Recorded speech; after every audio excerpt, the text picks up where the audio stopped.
Hello students, today we will discuss about new chapter that is phrases, clauses and sentences.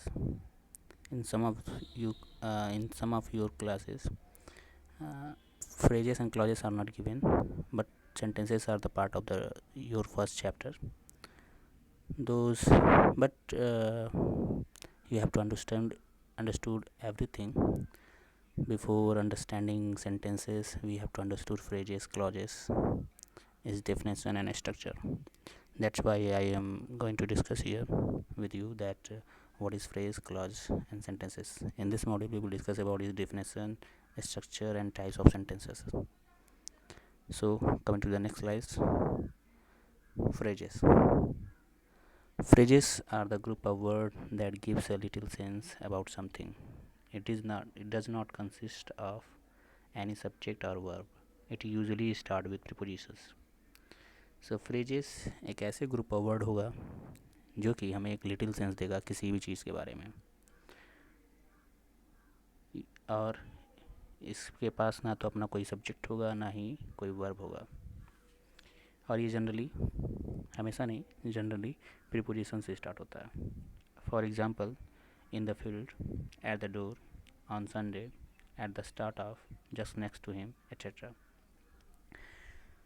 Look at the first example, in the field. In the field एक group of word है जो कि preposition से start हो रहा है और हमें एक लिटिल सेंस दे रहा है कि फील्ड में कुछ ना कुछ हो रहा है, किसी एक्शन के परफॉर्मेंस के हमें एक लिटिल सेंस दे रहा है. Eight the door, second example, eight the door, ये भी क्या कर रहा है कि कुछ एक लिटिल सेंस दे रहा है कि दरवाजे के पास या दरवाजे पे कुछ हो रहा है, या suppose someone is knocking at the door, तो एट द डोर यहाँ पर है तो दरवाजे पे कुछ किसी इवेंट्स के होने की, किसी एक्शन के होने की, परफॉर्म होने की बात हो रही है.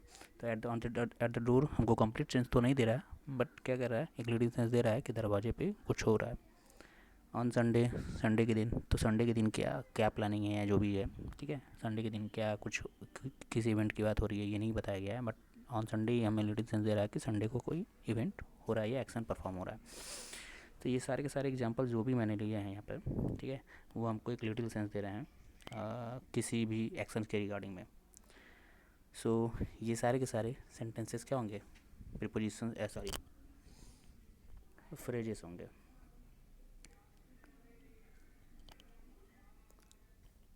Next, come to the clauses.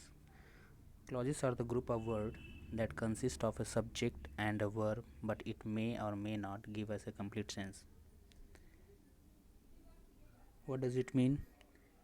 It means कि एक ऐसा ग्रुप ऑफ वर्ड कि जो एक सब्जेक्ट भी रखता है और एक वर्ब भी रखता है, लेकिन सबसे इम्पोर्टेंट पॉइंट ये है कि इट मे और may not give us complete sense. ये हमें कंप्लीट सेंस दे भी सकता है, नहीं भी दे सकता है. For example, she is dancing, I wrote a letter, he plays, they are plugging. तो इस एग्जाम्पल में, इन सारी एग्जाम्पल्स में देखिए यहाँ पर शी इज़ डांसिंग, तो ये क्या एक कंप्लीट सेंस दे रहा है हमको, ठीक है. आई रोट ए लेटर, किसी एक एक्शन के कंप्लीट सेंस दे रहा है. आई रोट लेटर, मैंने एक लेटर लिखा. ही प्लेस, वह खेलता है, तो क्या खेलता है, ये कंप्लीट सेंस नहीं दे रहा है. दे आर प्लगिंग, वे मतलब प्लगिंग कर रहे हैं, तो कहाँ पे कर रहे हैं, क्या कर रहे हैं, इसका कोई कंप्लीट सेंस नहीं दे रहा है. तो ये सारे के सारे ग्रुप ऑफ वर्ड्स तो हैं, अपने में एक वर्ब भी रख रहे हैं, एक सब्जेक्ट भी रख रहे हैं. जैसा कि पहले सेंटेंस में सी इज़ डांसिंग में सब्जेक्ट हमारा सी है और वर्ब हमारा is dancing. Okay. I wrote a letter, इसमें पहला, इसमें जो आई है वो सब्जेक्ट है और रोट क्या है, हमारा वर्ब है. He place, subject he and verb place. They are plugging, subject they, are plugging is verb here. But first two sentences हमको क्या कर रहे हैं, कंप्लीट सेंस दे रहे हैं, बट लास्ट टू सेंटेंस हमको कंप्लीट सेंस नहीं दे रहे हैं. तो ये सारे के सारे जो भी एग्जांपल्स मैंने लिए हैं वो क्लॉजेस हैं. Okay. Now come to the next one, sentences. Sentences are the group of words that gives us a complete sense. It always consists of a subject and a verb. Sentences एक group of word होंगे जो कि हमें complete sense देते हैं. याद रखिएगा, जो हमेशा देंगे, ठीक है. ऐसा नहीं कि मे और मे नॉट वाला कंडीशन यहाँ नहीं है. ये हमेशा कंप्लीट सेंस देगा, तभी सेंटेंस होगा, अदरवाइज़ नहीं होगा। और इसके पास अपना एक सब्जेक्ट होगा और एक वर्ब होगा, हमेशा और हमेशा। बिना सब्जेक्ट या बिना वर्ब के कोई भी सेंटेंस पॉसिबल नहीं है। For example, she is dancing on the stage, उसी जो पहले मैंने क्लॉजेस लिए हैं उसी में मैंने थोड़ा कम्प्लीमेंट्री चीज़ें ऐड करके उसमें यूज़ कर दिए हैं, जिसमें मैंने फ्रेजेस ऐड कर दिए हैं। Look at here, she is dancing at the stage, तो यहाँ पर सॉरी ऑन द स्टेज, तो she is dancing on the stage, तो यहाँ पर सी इज़ डांसिंग ये क्लॉज लिया मैंने, और ऑन द स्टेज एक फ्रेज़ ले लिया मैंने, और दोनों को कंबाइन कर दिया और एक सेंटेंस फॉर्म कर दिया, जो कि बन गया she is dancing on the stage, और जो कि हमको क्या कर रहा है, एक कंप्लीट सेंस दे रहा है। तो ये क्या है, ये जो ग्रुप ऑफ वर्ड है, जो फ्रेजेस और क्लॉजेस का कॉम्बिनेशन है, एक सेंटेंस होगा। I wrote a letter to my father, ये सेंटेंस क्या कर रहा है कि इसमें भी मैंने आई रोट ए लेटर पहले वाले क्लॉज का एग्जांपल लिया, ठीक है। दूसरा एग्जांपल टू माय फादर, ये क्या किया मैंने, एक फ्रेज़ ले लिया है, ठीक है। और एक फ्रेज़ और क्लॉज के कॉम्बिनेशन से मैंने एक सेंटेंस फॉर्म किया, जो कि बना I wrote a letter to my father, जो कि हमें एक कंप्लीट सेंस दे रहा है। ही प्लेस, मैंने एक इसके पहले के जो क्लॉज का जो थर्ड एग्जांपल है वो लिया, और उसमें मैंने एक्स्ट्रा ऐड कर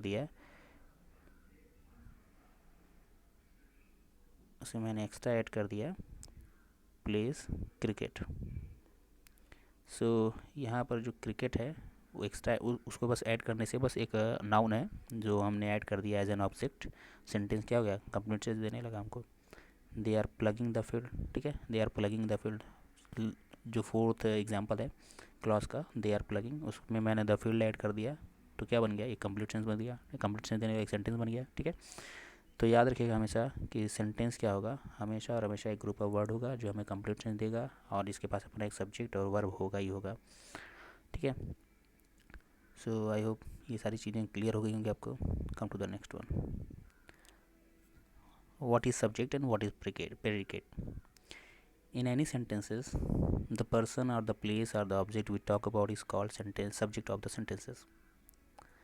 मीन्स किसी भी सेंटेंस में अगर जिसके भी बारे में हम बात कर रहे हैं, चाहे वो कोई भी पर्सन हो, चाहे कोई ऑब्जेक्ट हो, या फिर कोई थिंग हो, ठीक है, प्लेस हो, तो उसके बारे में, जो जिसके बारे में बात कर रहे हैं हम, वो क्या होगा, हमारा सब्जेक्ट होगा उस सेंटेंस का। For example, Ram lives in Mumbai, Mumbai is a big city, the car belongs to me. Ram lives in Mumbai, तो पहले सेंटेंस में क्या है कि हम किसके बारे में बात कर रहे हैं, राम के बारे में बात कर रहे हैं। दूसरे सेंटेंस में हम मुंबई के बारे में बात कर रहे हैं, और थर्ड सेंटेंस में हम कार को मैंने लिया है, तो हम कार के बारे में बात कर रहे हैं।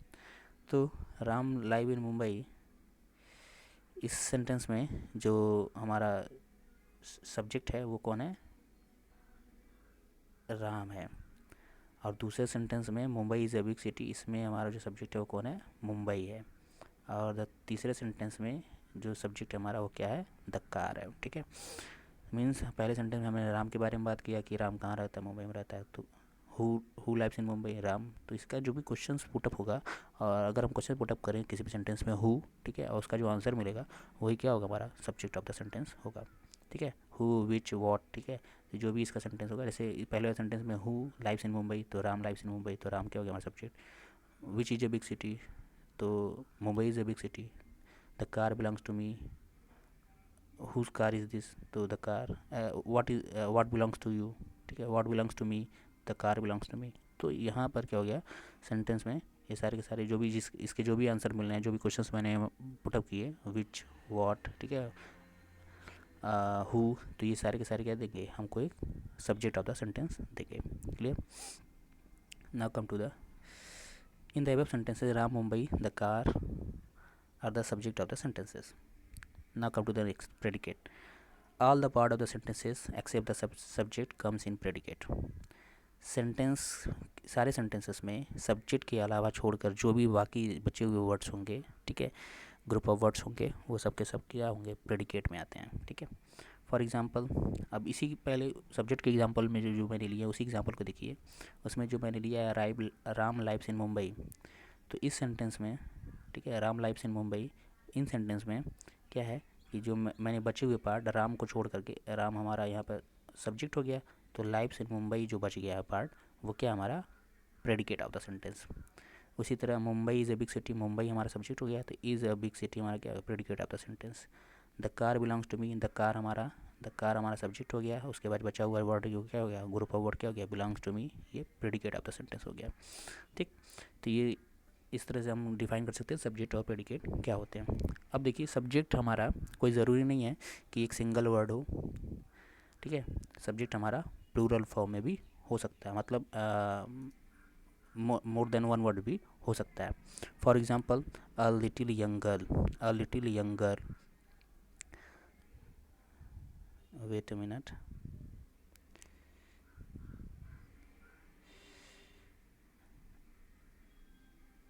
a little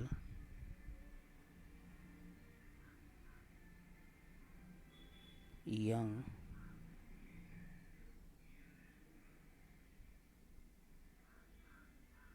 girl. तो ये जो मैंने लिया अ लिटिल यंग गर्ल, ये पूरा का पूरा अगर किसी सेंटेंस में अ लिटिल यंग गर्ल से स्टार्टिंग हुई है सेंटेंस में, और हम इस गर्ल के बारे में बात कर रहे हैं, तो ये जो पूरा का पूरा जो मैंने ये ग्रुप ऑफ वर्ड लिया लिटिल यंग गर्ल, ये पूरा का पूरा सेंटेंस, पूरा ग्रुप ऑफ वर्ड क्या होगा, sentence subject of the sentence होगा। ठीक है, ठीक है।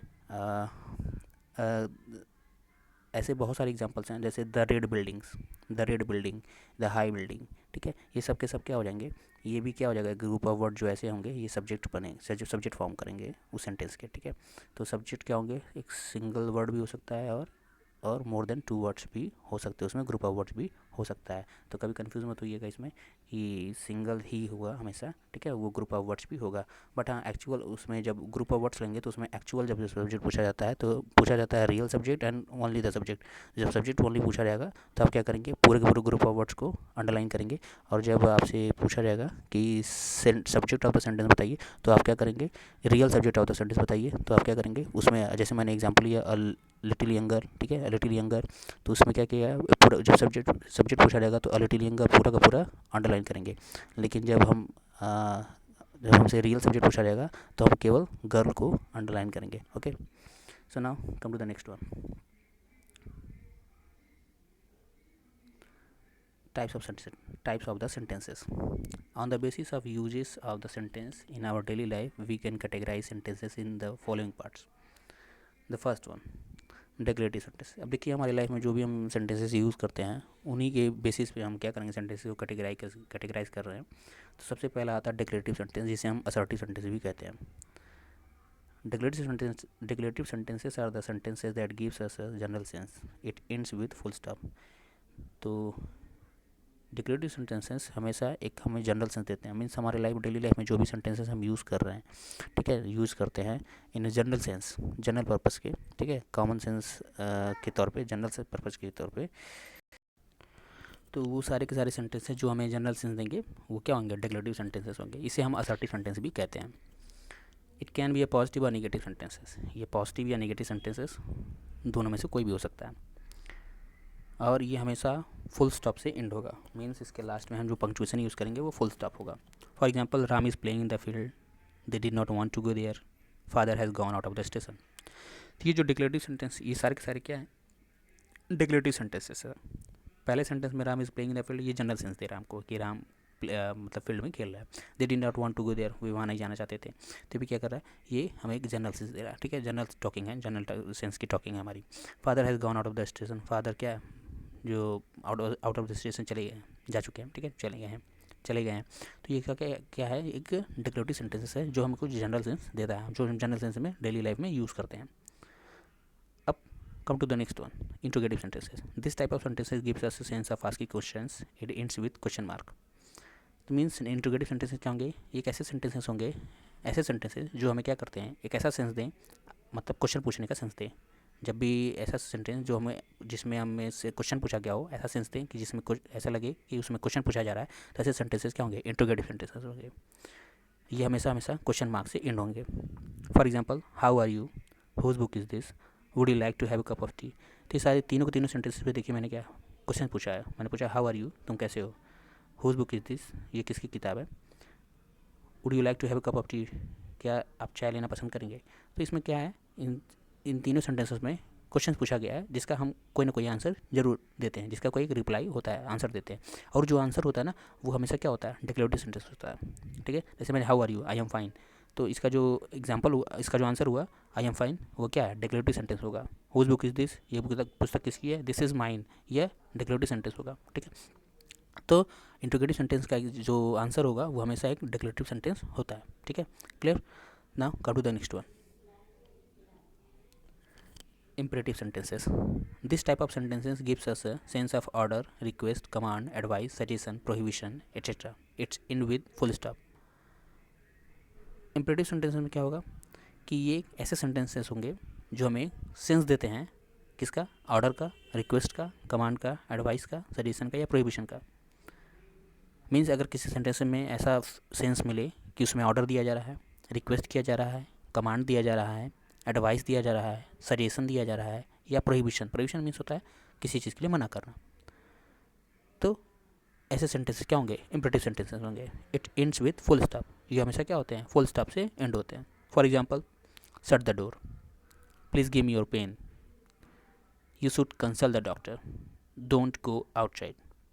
तो शट द डोर, इसमें क्या है, ऑर्डर है। ठीक है, पहला सेंटेंस क्या है, हमें ऑर्डर का सेंस दे रहा है। Please give me your pen, ये क्या कर रहा है, रिक्वेस्ट का सेंस दे रहा है, प्लीज़ लगा वर्ड। ठीक है, रिक्वेस्ट का सेंस दे रहा है। You should consult the doctor, तुम्हें डॉक्टर से कंसल्ट करना चाहिए। ठीक है, एक जस्ट सजेशन है। ठीक है, don't go outside, don't go outside, तो बाहर मत जाओ, तो यहाँ क्या है, मना कर रहे हैं, तो प्रोहिबिशन हो गया। ठीक, तो ये सारे सारे सेंटेंसेस क्या हैं, चारों के चारों सेंटेंसेस जो मैंने यूज़ किए हैं फॉर एग्जाम्पल्स में, वो सब के सब क्या है, इंपरेटिव सेंटेंसेस है। Now come to the next one and the last one, exclamatory sentences. This type of sentences gives us a sense of sudden feelings like amazement, surprise, grief, pain, etc. It ends with sign of exclamation. Means एक ऐसे sentences जिसमें हमें कोई sudden feelings, for example amazement, surprise, grief, pain.